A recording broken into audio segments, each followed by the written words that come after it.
नमस्कार, प्रकाश आनंद आप लोगों के बीच एक नए टॉपिक के साथ दोस्तों हाजिर हुआ हूँ। इस टॉपिक का नाम जो है खांसी। खांसी एक देखने में तो सामान्य लहजे वाली शब्द का नाम है और ये देखने में बहुत जितना आसान लगता है उतना ही जो ट्रीट करने में बहुत ही डिफ़िकल्ट होता है। डिफ़िकल्ट क्या होता है कि अलग अलग डॉक्टरों को मैं ये जिस केमिस्ट दुकान में रहता हूँ तो देखता हूँ कि अलग अलग डॉक्टर जो हैं अलग अलग मरीजों के लिए अलग अलग टैबलेट जो हैं और कुछ कफ सिरप है, कुछ लिंटस है, उसको प्रिस्क्राइब करते हैं। लेकिन होता क्या है कि कितने ही मरीज हैं, उनमें फर्दर कितना भी आप सीबीसी करा लो, ईएसआर करा लो, अ, सारी चीज़ नॉर्मल होने के बावजूद इस्नोफिल जो है वो नॉर्मल, उसका रेंज भी नॉर्मल होने के बावजूद बार बार खांसी का जो ये सिम्टम होता है, बार बार खांसी आ जाती है। खांसी के साथ म्यूकस थोड़ा थोड़ा निकलता हो और क्या होता है कि गले में खराश हमेशा से बनने लगता है। कितने पेशेंट्स में होता है कि गला जो है उसमें थोड़ा सा कफ निकलता है और गला जो है हमेशा साफ नहीं रहता है, हमेशा खिचखिचाहट जैसा महसूस होता है। तो उसको ठीक करने के लिए अलग अलग डॉक्टरों के पास जाते हैं। तो जाने के बाद क्या होता है कि इसमें बहुत सारा समय लगता है और समय लगने के बाद पैसा की जो बचत, पैसा की जो बेतहाशा खर्च तो होता ही है।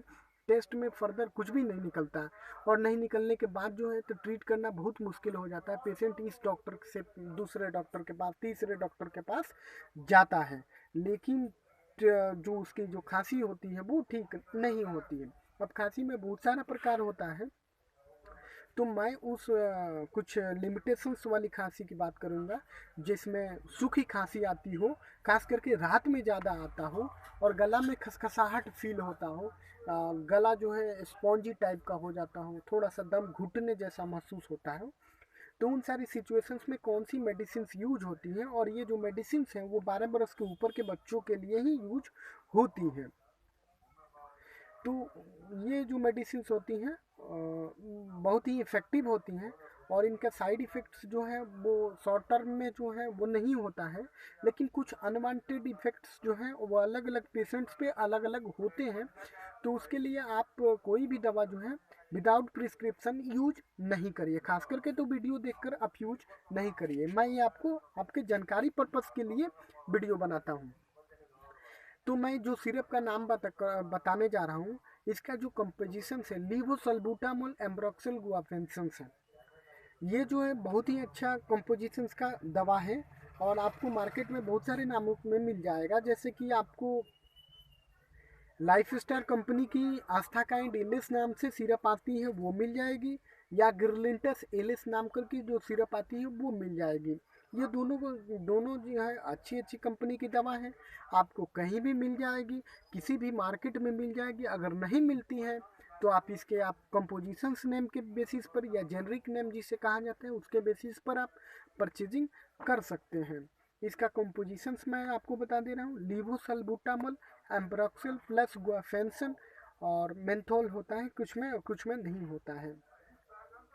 ये सिर्फ 10 ml 3 बार 12 बरस के ऊपर के लिए प्रिस्क्राइब किया जाता है। 10 ml 3 बार पिया जाता है और साथ में आप एक अच्छी एंटीबायोटिक का यूज कर सकते हैं, क्योंकि बिना एंटीबायोटिक के जो बैक्टीरियल इन्फेक्शंस या जो भी बैक्टीरियल इन्फेक्शंस है, बैक्टीरियल ओवर ग्रोथ है शरीर में आपके, वो कम नहीं होंगे।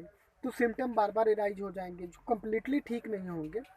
तो आपको एमॉक्सिसिलिन पोटासियम कल्विनेट जो है वो यूज कर सकते हैं। 625 mg का आप ले सकते हैं 12 बरस के ऊपर के लिए, एक गोली सुबह शाम। साथ में आप मल्टी कप टैबलेट या मोन्टेयर एलसी टैबलेट या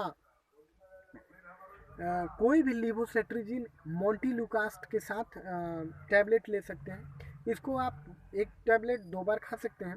और तीसरी जो दवा है वो है कोई भी पेंटोप डीएसआर यानी पेंटोप्राजोल डम्पेडिन सस्टेन रिलीफ, क्योंकि जितनी भी ये दवाएं हैं वो गैस्ट्रिक इरिटेंट करती हैं। तो इसको न्यूट्रलाइज करने के लिए आपको पेंटोप डीएसआर सुबह शाम खाना से पहले लेना जरूरी होता है। दोस्तों ये दवा जो है 5 दिन तक आप ले सकते हैं और 5 दिन में ये सारी चीज़ें ठीक हो जाती हैं। अगर नहीं ठीक होती तो ये दवा को बंद करके आप फर्दर अपना एग्जामिनेशन करा के दवा आप खरीद सकते हैं।